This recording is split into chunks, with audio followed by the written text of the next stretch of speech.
자, 20일 앞으로 나온 지방선거로 주제를 좀 바꿔보겠습니다. 후보자 등록이 오늘부터 이틀간 진행된다고 하는데 수도권 민심 어떻게 진행되는지 좀 살펴보겠습니다. 먼저 인천부터 살펴보면 어제 인천시장 TV 토론이 있었습니다. 특히 가장 큰 쟁점이 수도권 매립지가 가장 큰 현안이었습니다. 결국엔 대체 매립지를 찾느냐 마느냐, 이분 어떻게 찾느냐, 이분이 관건이었던 것 같은데 수도권 매립지 잘 모르면 어렵긴 하더라고요, 내용이. 예. 일단 지역 현안 중에 이런 거지 님비 현상의 대표적인 것이 이제 쓰레기 매립지를 옮길 것이냐 말 것이냐, 아니면 쓰레기 매립지를 언제까지 연장할 것이냐, 아니면 중단할 것이냐, 우리 지역의 쓰레기만 묻을 것이냐, 아니면 타 지역에 있는 쓰레기도 가져와서 묻을 것이냐. 이거는 이제 사실은 지역 주민 입장에서는 굉장히 예민한 사안이죠. 자, 그런데 이런 그 주요 현안들을 해결하는 건 사실 쉽지 않습니다. 저는 그래서 유정복 국민의힘 후보든 아니면 뭐 박남춘 민주당 후보든 좀 솔직해질 필요가 있다.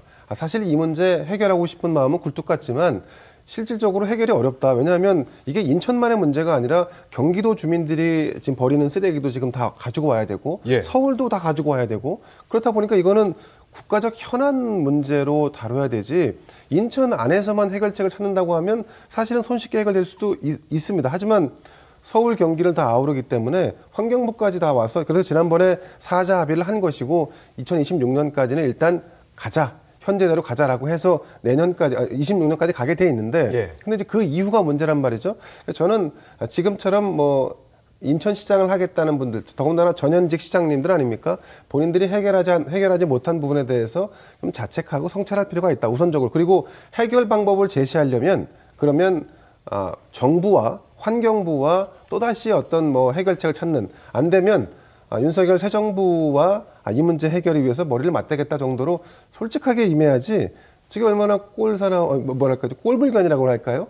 서로 나와서 니 탓, 뭐 상대 정당을 탓을 하고 그것도 아니다라고 해서 과거에 자신들이 했던 뭐 발언들을 끄집어내서 다투는 모습을 보니까 조금 좀 안타까웠는데, 저는 뭐 개인적으로 서울, 경기가 다 포함되어 있는 이 인천 지역의 쓰레기 매립장 문제는 해결을 위해서는 윤석열 정부와 함께 머리를 맞대는 것이 제일 중요하다. 그리고 후보들은 나와서 본인들이 시정을 했을 때 있었던 일들에 대해서 좀 솔직하게 고백할 필요가 있다고 봅니다.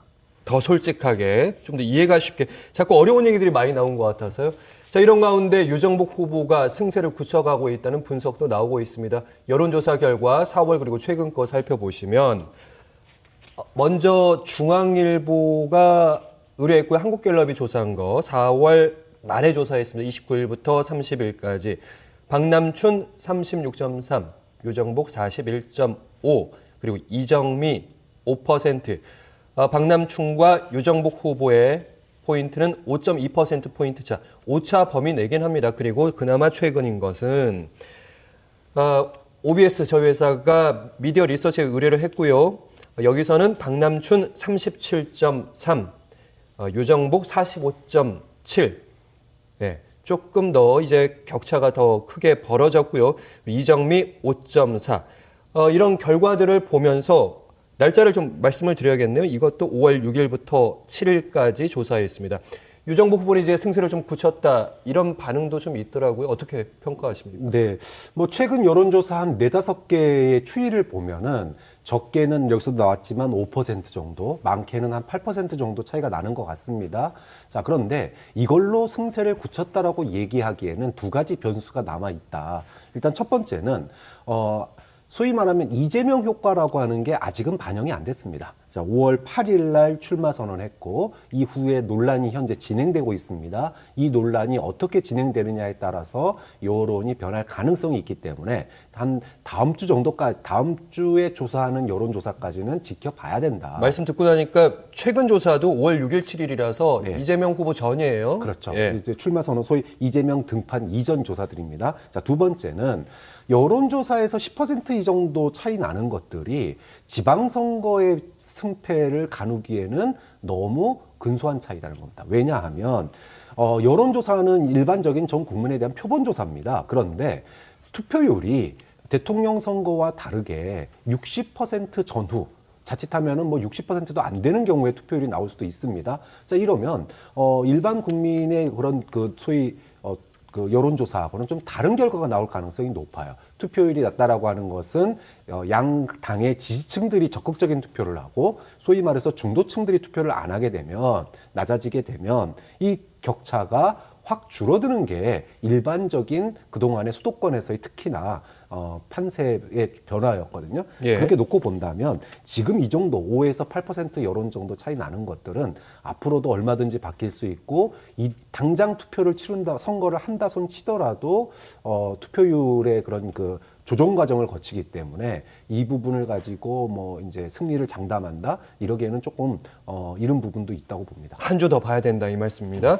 자, 이번에 서울로 가보겠습니다. 서울시장 후보들의 지지율을 먼저 살펴보면 이 부분은 여기 여론조사에 대한 판세에 대한 해석은 김대현 평론가께서만 해주시면 됩니다.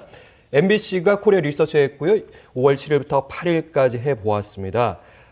민주당 송영길 28.4, 오세훈 49.8, 오차 범위 밖에 21.4%포인트 격차가 벌어졌습니다. 그리고 정의당의 권수정 1.5, 무응답층이 한 20% 정도 있고요.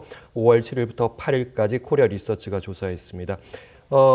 송영길 후보가 그 다음 또 여론조사 한번 격차를 좀 좁히긴 하는데 여전히 격차가 좀 있습니다. 어떻게 보십니까? 뭐 우선 서울시장 선거, 역대 시장 선거를 보면 현직 시장이 늘 유리한 선거였습니다. 여기에 더해서 이번 같은 경우는 정권이 교체되지 않았습니까? 윤석열 새 정부가 들어섰고 그 국민의힘 후보인 오세훈 후보가 당연히 앞서가고 유리한 선거 구도가 지형이 형성돼 있는 상황에서 치러지는 선거입니다.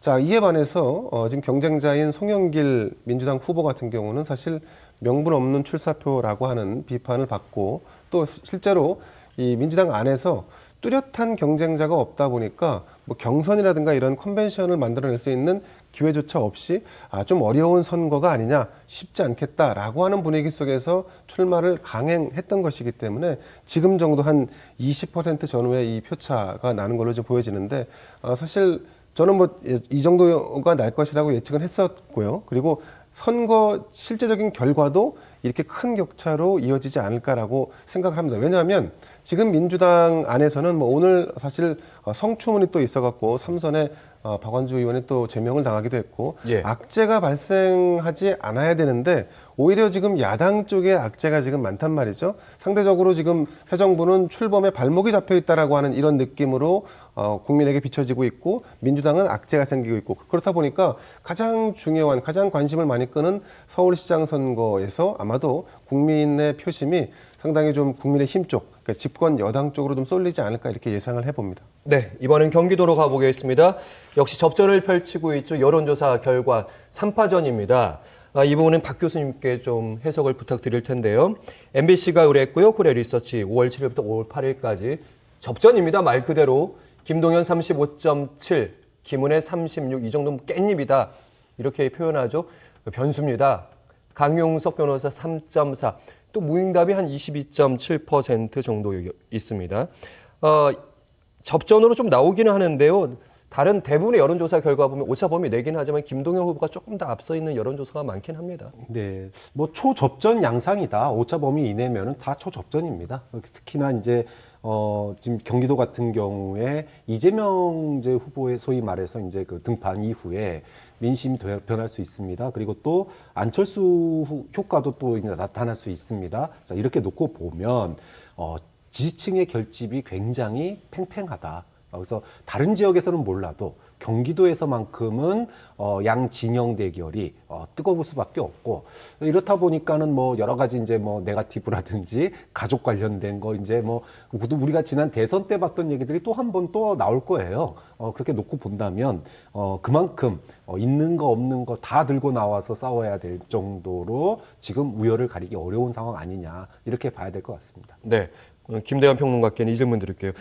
사실 김은혜 후보 같은 경우는 강용석 후보와 단일화 문제가 얘기하는데 단일화하는 게 더 안 좋다 이런 분석도 있지만은 최근에 김은혜 후보가 강용석 변호사에게 좀 더 부드러운 얘기를 하고 있습니다. 경기도민의 시선을 따르겠다. 어떻게 바라보십니까? 뭐 선거에 승리하기 위해서 이른바 기술에 들어간다라고 하는 게 이를테면 무슨 후보 단일화 뭐 이런 거 아니겠습니까? 그런데 김은혜 경기도지사 후보는 사실은 대통령의 입 역할을 했던 대변인 역할까지 했던 분이고 그렇다 보니까 중요한 건 대통령이 지금 통합을 하고 협치를 하겠다라고 하는 이 기조를 맞춰가는 게 중요합니다. 그래서 보수적인 세력을 끌어안고 어떤 식으로든지 선거를 이기겠다는 데 집착하는 것이 아니라 확장과 변화, 중도로 나아가는 이런 선택을 해야지만 본인이 결과적으로 선거에 패배할지는 모르겠습니다만 국민의힘이라든가 새 정부에는 그것이 탄력이 되는 것이고 그래서 좀 더 큰 정치를 하겠다 마음을 먹었다면 작은 것에 소리에 집착해서 뭐가 단일화를 한다거나 이런 꼼수보다는 지금은 어차피 초접전 양상 아니겠습니까? 여기서는 중도로 더 본인의 진영을 넓히는 이런 노력을 과감하게 할 필요가 있지 않나.